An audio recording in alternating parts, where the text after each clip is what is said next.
Hi everybody, so here is Vania, the owner of the portal Learn to Shine.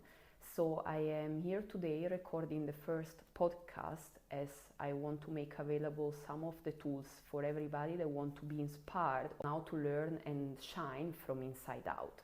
So I am here today with Alev, who's a great friend of mine, but also an amazing businesswoman. She is a product manager and she also has been founding a non-profit tech startup to empower women in tech. Indeed, today the main topic is discussing how do I empower myself as a woman, and that's why I have been choosing her to inspire the audience. Thank you. Hi. Happy to be here. Super. So Alev, I would like to ask you, the whole scene, it's about how do I empower myself as a woman? And given your experiences and your life and your career, do you have any experience you would like to share? Any tip for all the listeners that are here listening today? Sure. Actually, there are three ways in which I try to empower myself.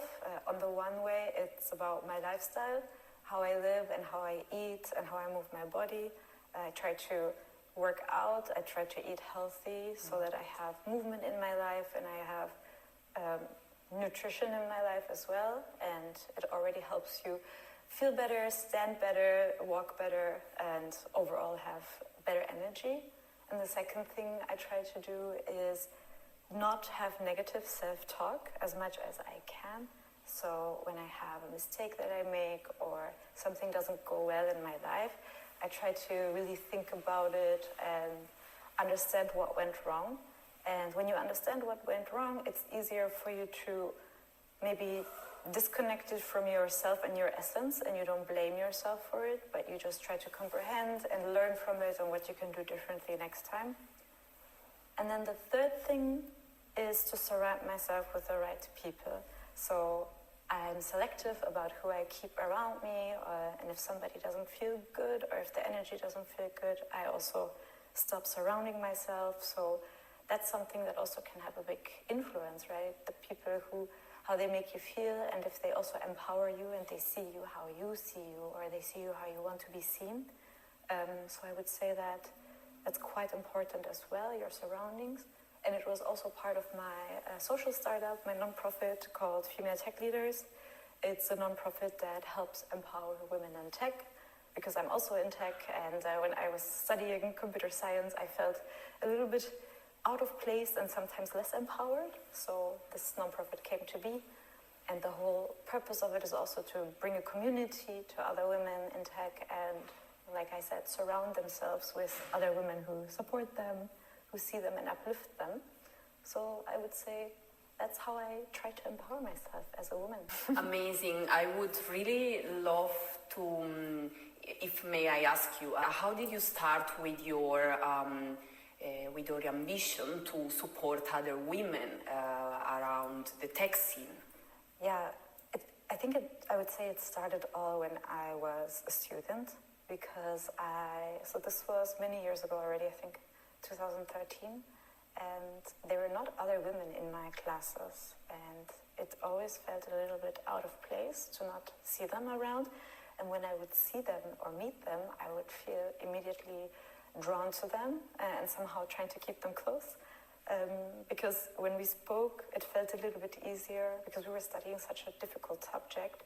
It felt a little bit easier to talk about, hey, I didn't understand this in class. What did you write in your notes? Can you help me? And then we helped each other, and it felt a little bit easier to talk about and be more vulnerable with each other, at least at the relationships that I had. So I noticed that also the other students that were women, whenever we would meet, they would also hold on to me, and I would hold on to them, because there were maybe a group of 5 women in a classroom of 150 people. So we would really, really stick together, and it showed me, okay, hey, we kind of all need this community, so let's try to see who else is out there that's in the same boat. And we started a little Facebook group, and people added more of their friends, and it started to become a little group that's just online and people just talking to each other. But then after a while, we also started to meet in person, And at that point, the groups grew bigger and bigger, and we knew, okay, hey, this is actually a big opportunity, and there is a demand there. The women that come to these gatherings, they really get value from it, and this doesn't happen very often, that they find themselves in, for example, a tech event where there's mostly women. Usually if you go to conferences or talks, you see a big group of men and very few women. So having it actually flip it the other way around and having these tech talks and the speaker is a woman and the audience is a woman. I think at some point we had like 200, 300 people in the audience and they were all women in tech. It just felt good to see the representation and see other people like you and see people successful like you. And yeah, that's how the ball started rolling and we just started doing more and more of these initiatives. Amazing.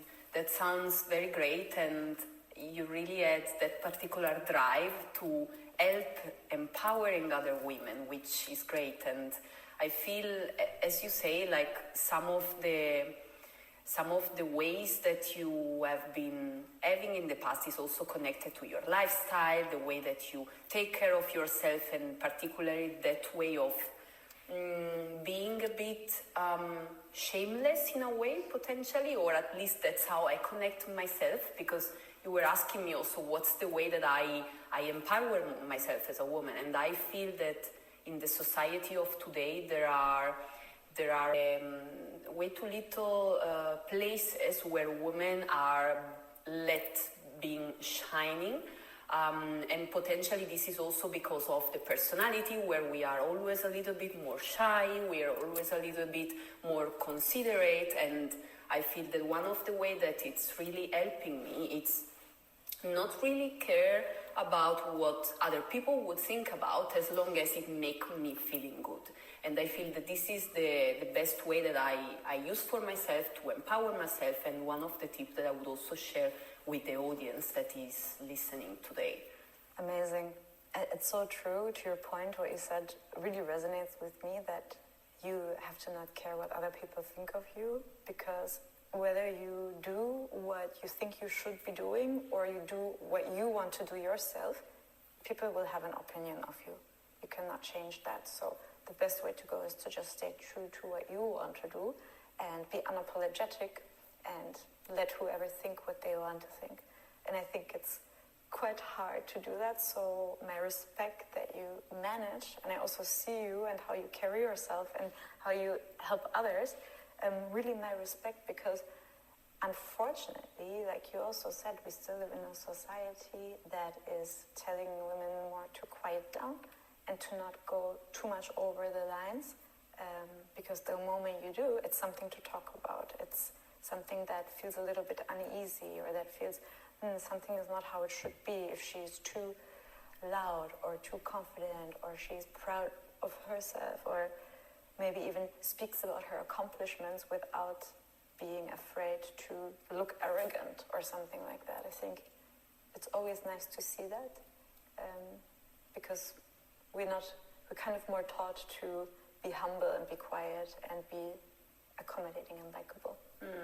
Potentially when we've seen always in the past men being the leader, and I feel that of course like their personality and their way of acting, it has been helping them to have that particular role, and I feel that today also women can get that role, right? So we just need to make sure that we are confident enough that we know we have that power. We know that we can get wherever we want to.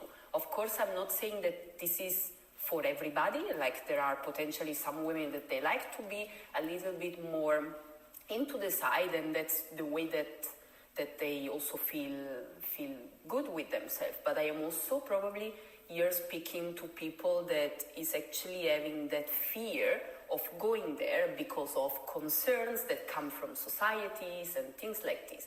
So in this case, yes, those are probably the tips that I would give, and I really take your advice that you also shared in the beginning, also to work on your lifestyle, the way that you eat, people that you surround yourself with.